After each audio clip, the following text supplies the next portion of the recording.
As entrepreneurs, we all struggle with the opportunity to provide leadership to our team to really make our vision a reality. Well, I have a special guest today, a fellow entrepreneur who has led a multi-billion-dollar company, 20 years as CEO of Hearst newspapers, and has made a huge difference. He's going to share with you the lessons that he learned along the way of how to have really innovative leadership and create that lasting change. And he's done it not only in his business, but also has shared this message with over 1 million individuals. You don't want to miss this. Ordinary success?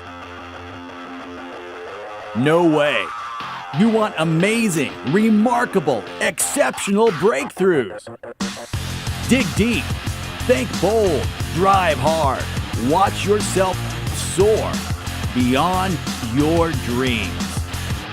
AESNation.com. Bob, I am so excited to have you joining us with the magic of Skype from Cape Cod. I'm out in Silicon Valley. Bob Danzig, it is a privilege to be with you today. And my privilege to be with you, John. I can see that happy, smiling face on my screen. Well, excellent. And you know what? I can see yours as well. And we were introduced not that long ago by one of our coaches here at CEG Worldwide, and she shared with me how inspiring you were. And I picked up I had a chance to talk with you, read your conversation with Bobby, and I just saw all the life lessons going from foster child all the way to being CEO of one of the most prestigious publications in the world. Read many of your papers along the way, and at the same time steered through one of the most challenging times. I mean, how did that all happen? I mean, you've had a very rich life. And Bob, how old are you now? Is it 82? 81. 81. Okay, 81. So, I mean, you're out. 45. Yeah, you've been out there really making a difference, and you haven't stopped. And I know as fellow entrepreneurs, that inspires all of us. But maybe give us a little background, before we go into the lessons that you're going to share with us. How do you go from bouncing around foster homes to being CEO of one of the most successful businesses out there? Well, John, there's always a risk of sounding trite in the response to these, but I recall these very vividly, and they're about being open to the good people who cross your path and reach out and they offer you a chance to sip at their stream of life. And the first one that I remember was from a social worker moving me to another foster home who reached over, took my hand. Every time she met with me for a year, took my hand, looked in my eyes, and said, "Never forget, you are worthwhile." And that lady, Mae Morris, made me feel like a person for the first time, rather than driftwood floating around the foster care system. I never forgot her words. They were a tattoo on my mind. So I believe that these things start by being open to the people who cross your path and offer you that twig of possibility. Well, and Bob, one of the things that I saw out of this that was, as I was reading it, and I remember exactly, that quote, and, not only did I think of your story, but I thought of those people who have touched me along the way. And it's those, little, surprises in life, oftentimes when we're beaten down a bit, that somebody offers us that, really recognizes the value within us, that gives us the confidence. And, that she was exhibiting tremendous leadership in a trying situation for you. Well, John, that's true. And the second most important one also came from another woman who was accidentally in my path. She was the office manager at the newspaper in Albany, New York, that hired me as the office boy. And I worked for about 6 months. I did not know that she had been a foster parent. She later told me that when she found out I came to the foster care system, it incented her to take an interest in me. And one Saturday morning, we were covering complaint phones, and she said to me, I want to see I was scared to death, John. I thought I was going to get fired. She sat me down. She said, I've been the office manager for 15 years, and I've been observing you. And then she leaned across her desk, John, and said to me, I believe you are full of promise. And that moment, I was 17 years old, that moment, she gave me permission to have ambition. I never forgot her words. We have those moments in our lives. Everyone watching this can shut their eyes and see those moments. I call them angel threads in the tapestry of our life. She was an angel thread in my life. I never, ever after that felt I was unworthy. No, and I think this is one of the parts as I was reading that, again, the angel threads that going through my life. I mean, I've been so privileged, and all our fellow entrepreneurs, we're all leading successful businesses. We're out there making a difference. There's been people who have done that, and have done it for us. Nobody accomplishes greatness on their own, and we all need each other to do that. And that those little points of inspiration, and it just reminded me how important it is to pay it forward to others as we go through that lesson, because the opportunity to make a difference in somebody's life is often just a few words. I agree, John. And we have to be, as leaders who've had the privilege of what you just described and extraordinary success that's come our way, we don't realize sometimes how deep and etchy we make in other people's lives by a kind gesture, by a compliment, by a celebration of people. I do this all the time with servers. I find out about a server in a restaurant. They've got a story to tell, and I acknowledge them. If you get the habit of acknowledging the so-called average folks who cross your path, that habit carries with you when you're dealing with the extraordinary people in your path.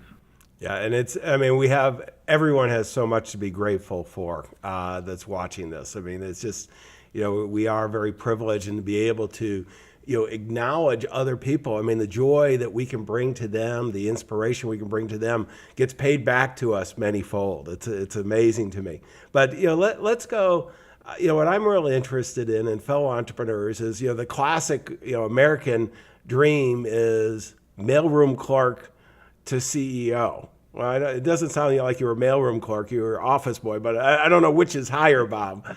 But to CEO, it happened overnight. It's all the fellow entrepreneurs know about overnight success. But what we want to do is once again, it's about being open to those angel thread moments in your life. All right, John. I went in the Navy. I'm in the Navy on this ship. I had never read a book in all the years in foster care.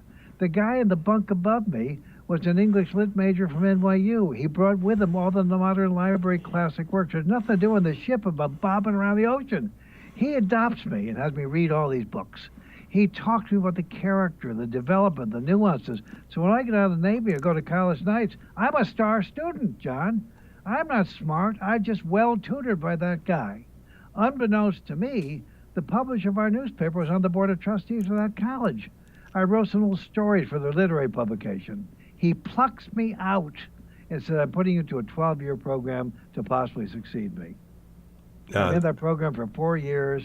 I go to Stanford University in a fellowship program. I come back. He drops dead. I succeed him.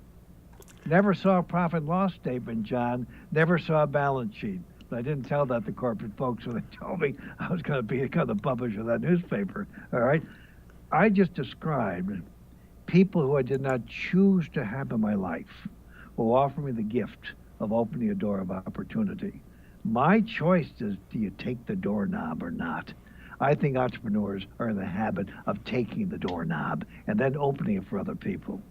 That's happened to me over and over and over again. Well, how do we do that more effectively, Bob? Because as entrepreneurs, oftentimes we're driven individuals, we're focused on getting results, we want to make a difference in the world. A lot of times, though, particularly people who have started the business from day one and run with it, they're not as used, and you're not as used as professional management as you became office boy either.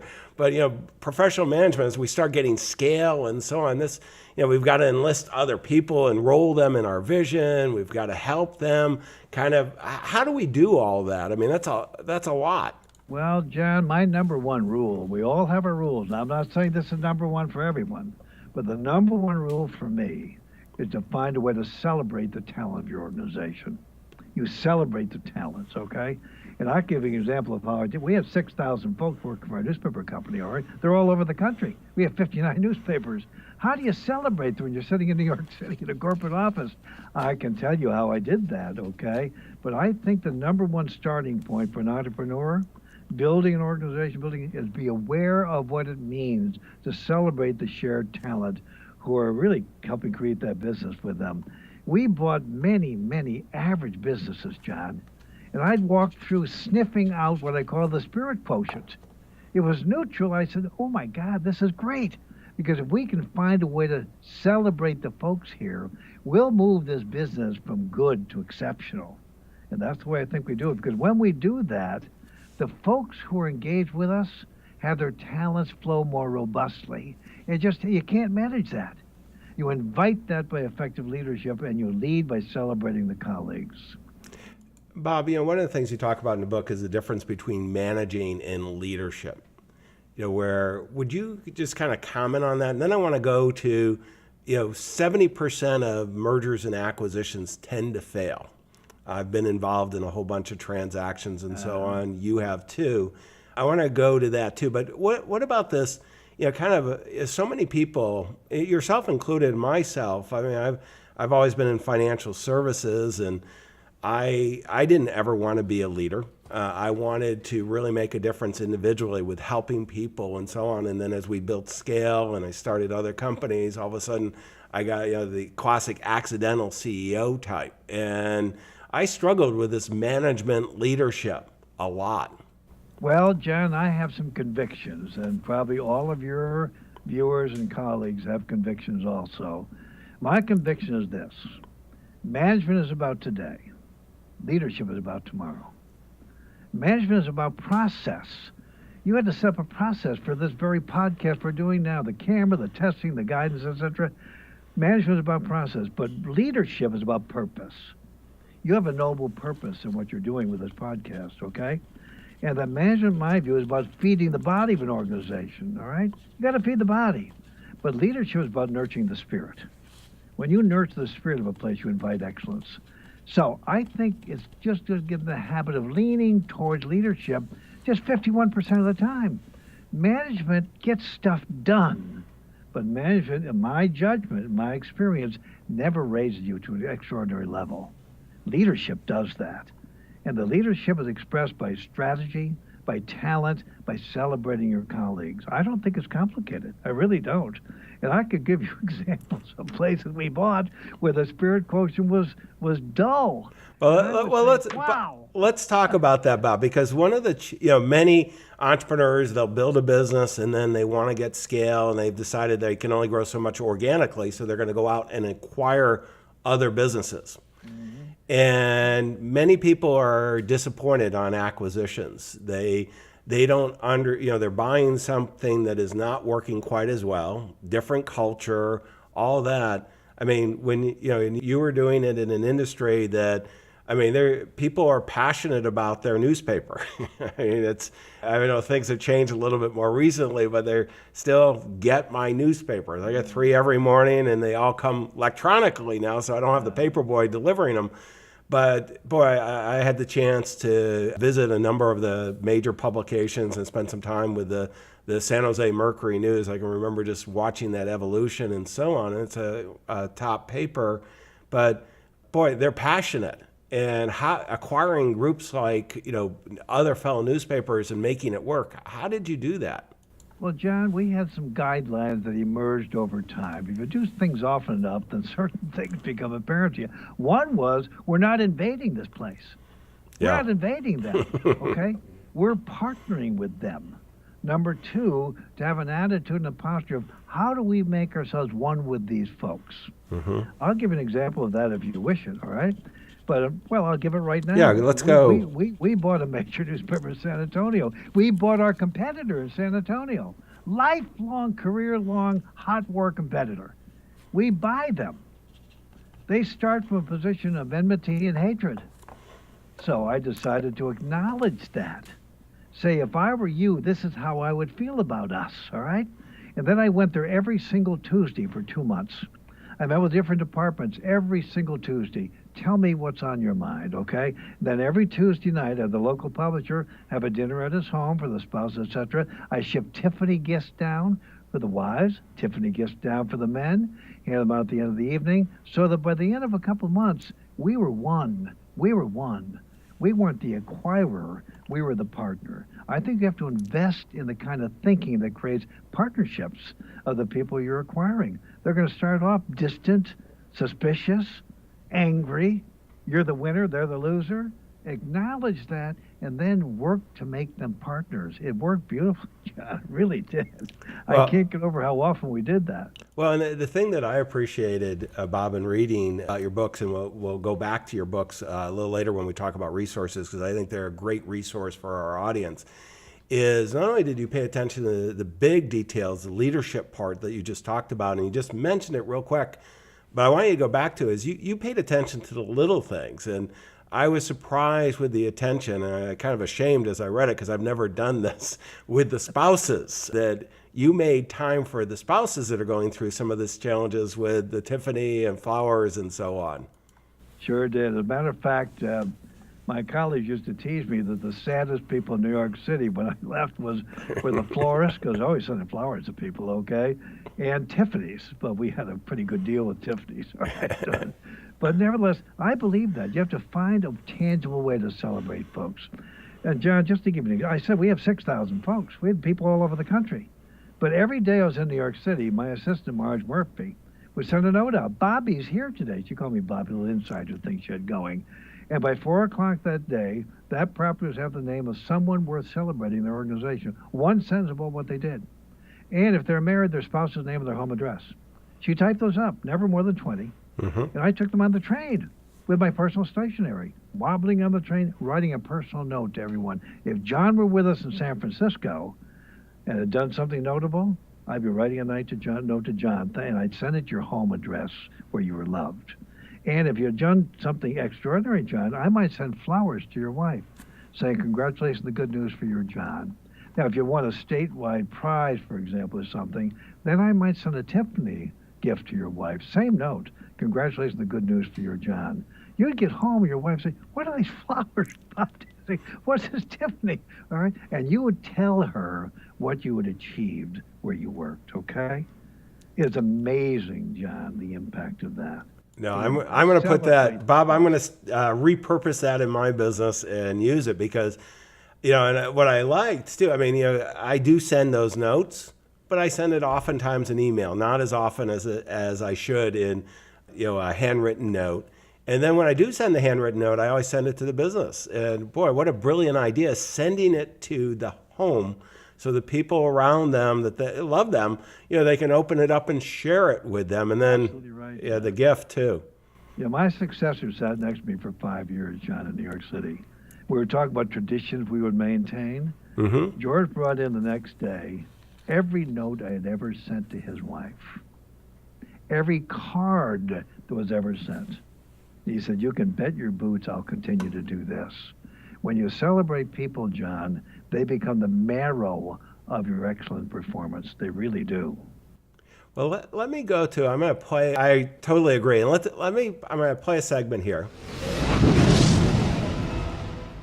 And this is the big breakthrough. And what I'd love to hear from you, you didn't, certainly in the foster home, they don't teach leadership. Okay, they don't teach you how to run multi-billion-dollar businesses. And, what was the big breakthrough? If you were going to look back, what was the big breakthrough that really accelerated this success, either when you were CEO or getting to CEO that, would be a lesson that could help other entrepreneurs? Well, this might be helpful to them, John, okay? And that is transparency and candor, okay? You alluded to this earlier. When I took over the Hearst newspapers, we had a bunch of broken properties all over the country, mostly losers, big city losers, all unionized afternoon papers. They were kind of drafting along, drifting, feeding off the profits of our magazines and television. So when I first board meeting, Randy Hearst, who was alive at the time, said, well, Bob, what's your first priority? I said, to get off welfare. We're on corporate welfare. That became my theme with our folks. We're going to get off welfare. We're going to develop strategies to confront this. We are on welfare. We're going to develop strategies together, and we're going to identify the talent that can get us there. So we emphasize talent. We emphasize strategy. We emphasize risk-taking, and we celebrated success.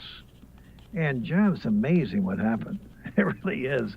I went from being a ward of the state in our company to being the leading cash creator by the time I stepped away. That wasn't me. There were all these factors. You start out with transparency, candor, and you engage people to join you in the journey. I never felt I was equipped to mandate what we should do. I'm just not that good or smart, but I was equipped well enough to know what was reasonable strategy, what was unreasonable strategy, and how do we become strategic rather than operational. See, operational is managing a place. Strategic is leading a place. There's a real difference between the two. Well, and I look at, having read the book, and I'm going to encourage, again, conversations with Bobby, and we'll go over a couple of your other books too, but just transparency. There was the one negotiation with the union, with one union that you weren't able to go, and you shared the story. And I grew up in a family business. My dad had, with my uncle, a cast iron foundry, and just the challenges of labor and so on. And what did work was transparency. When you get everybody on the journey and you just, hey, if we're going to keep the doors open, we've got to do some things. And, we can share that transparency in good and bad times. I don't want to invade your time there, John, but the one you're alluding to was a major, major market. And I shut the paper down. I closed the presses down in the middle of the bargaining because the unions were recalcitrant. It was like a hot knife through butter. And we got the deal done, John, but nobody in the history of the paper never shut the presses down, okay? I said, enough is enough. Bam! Shut them down, evacuate the building. I was the last person to leave the building. And how long were they down too, Bob? It was a short period, wasn't it? Well, we were down overnight. Yeah, and then it just, overnight. yeah. Well, and then, yeah, no. Well, John, the hot knife goes through butter. It's there, it lifts itself out, okay? That's all we need to get the unions to. Yeah, In fact, I went because we had 11 unions. 10 had agreed to the changes necessary to take this thing off the ward of the state. One would not.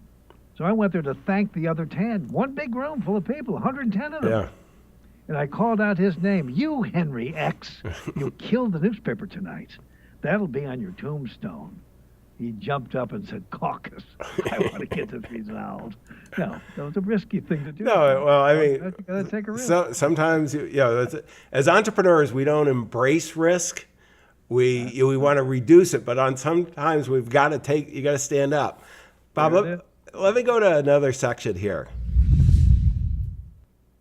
This one is all about passion, and why don't you share with us what you're doing now, what you're really passionate about? Because one of the things as entrepreneurs, we get a platform, our businesses and so on, and then I know I've sold a few businesses, some fairly successful, and all of a sudden you come home and you don't have your whole staff, your team. I didn't have 6,000, I had 400 employees, and your wife will only do so much for you. She gets tired of doing it, and you've got to create that other platform. And you've hit the ground running. You're making a difference. But share with us what you're doing now. Yeah. Well, number one, John, I seek babysitters.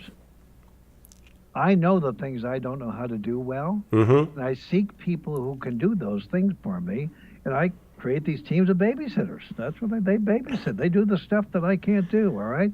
Number two is I think you have to be open to new ideas that come your way. John, in the last 2 years, I've written 5 movie treatments. I've written 1 proposed TV reality show. It's being pitched right now. I have an agent in Los Angeles pitching these movie treatments, okay? They're all based upon my book, except 2. My wife and I are doing a movie treatment right now about a book I wrote last year, Shakespeare Lives on Cape Cod. And in addition to that, I just made this 4 DVD series, all right? And John, I'm booked to speak all over the country. I can't, I said to Diane, I was joking, I said I'll be showing up in a walker one of these days, but they still want the message, John. They want the message. And there's an advantage to being 81 because you're draped in implied wisdom. You may not be wise, but you're draped in implied wisdom. So I am booked through 2015 as a speaker. So I'm doing a new book right now. I'm doing a book called Fresh Start Moments. I'm passionate about that because I think, among other things, it can become a reality TV show. So you lubricate the pathway of your life by being open to the things that come your way, and you surround yourself with babysitters to do the things you can't do. It's worked pretty well, John. Now, Bob, I got to ask you this, did you ever try retirement in the classic sense? Oh, no. I wrote my first book, The Leader Within You, to be released the month after I stepped out of my corporate office. They wanted to release it the year before. I said, no. You release the book when I leave my company. I went on a nationwide book signing tour for almost a year. I had huge publicity for this book. The book took off. It amazed me, okay? Parade magazine ran a feature article about the 37 million readers, all right? So I became a professional speaker. I'm in the Speakers Hall of Fame. So it was just about being ready to embrace the next. I never gave a moment's thought to so-called retirement. Well, and I think retirement is just new things. That's all. Yeah, no, well, and I'm so glad you didn't do that. I mean, that's one of the things I see. There's so much wasted talent when people check out early, and you've learned so much in your life, and your ability to communicate that and share it with us is greatly appreciated, Bob. Let me go to next area I want to ask you about. And we have a segment, I call it the Book of the Day. And tell me a book that you would like to share with your fellow entrepreneurs that has made a difference in your life. Yeah, they're going to find this one odd, John. But when I was in the Navy, training to be a radioman in Bainbridge, Maryland, they had a book sale. I picked up a book for 10 cents. The name of the book was Today Is Here by a vagabond poet named Don Blanding. I love that book. Well, I'm going to put it up. Amazon does have it. I think they only have one, though, so I'm going to order it here, but you may want to check it here. Well, anyways, that book has been such a source of inspiration because he writes as homilies, not difficult poetry, and he draws beautiful stuff. I keep it in my car, John, and I read it at stoplights. I'm never irritated at a stop. I get a horn once in a while in the middle of one of his poems. But I have found that book over all these years to be such a comfort. It's like a friend in the car with me. Today Is Here by Don Blanding. No, I'm looking forward to the picking it up and getting it here shipped. The other, what I'd love, I mean, you've learned so much in your life, and you've had some unbelievably great experiences, some humble experiences. Let me go to this here, and what I want to do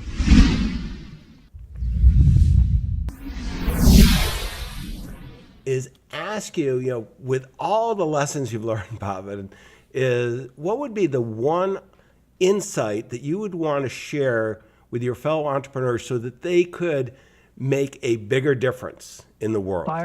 Fire adversity and fire ego. And what do you mean by that? Terminate adversity and terminate ego.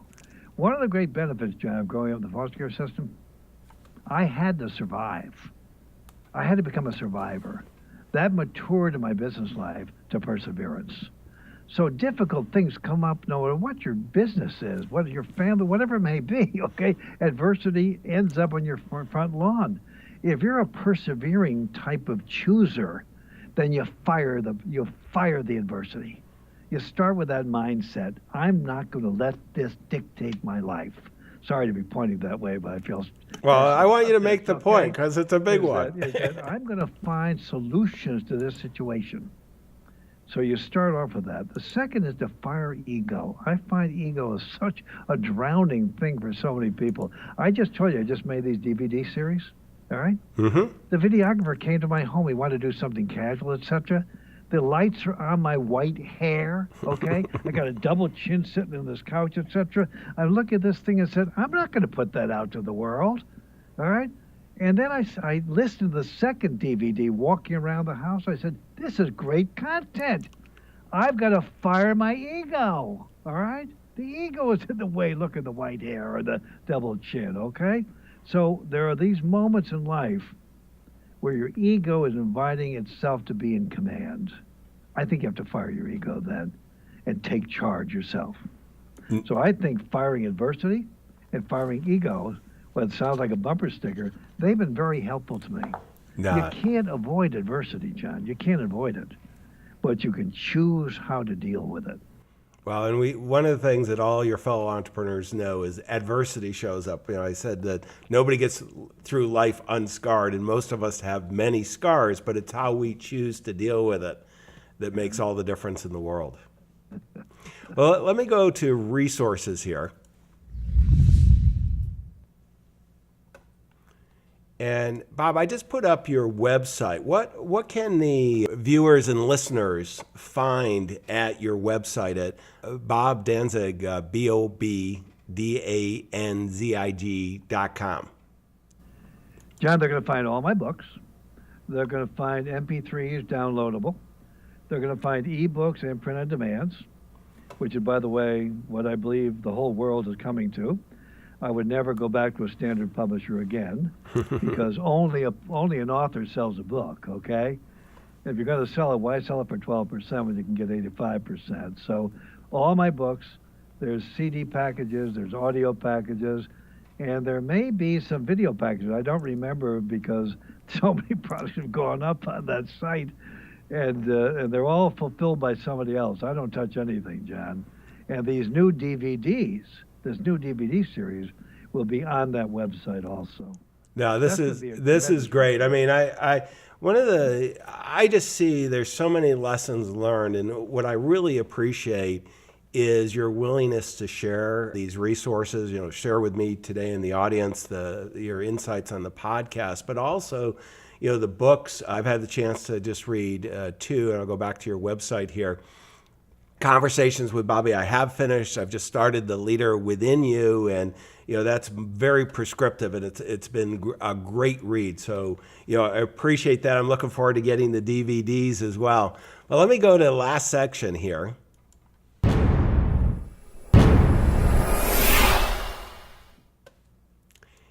And Bob, there's so many key takeaways that I have from our conversation. I am, understanding the difference between management and leadership, that leadership is purpose, and having that clarity in enlisting people, and to do that consciously. The second is, I'm going to call it, don't forget the little things. And the ability, and that's your celebration. That's a huge takeaway, and that's one that I have dropped the ball, and I know fellow entrepreneurs and some of my partners have dropped the ball along the way. And it's not only the individual, but it's the family. It's our whole business. And I don't care whether you only have 50 employees, 6,000 employees, or 100,000. You can celebrate that. It's just so important. And then the fire adversity and fire the ego. I mean, those are, as we have more and more success, it's so tempting to get caught up in ourselves. Read the press releases. The adversity is, fire it. I mean, I love that, and just dealing with it. So, Bob, I want to thank you again for taking the time today from Cape Cod and sharing with us your wisdom, giving us the tools to really go out there and make a difference. John, my great pleasure. I've enjoyed seeing you smile throughout this whole thing. You also are very well prepared. That's impressive, John.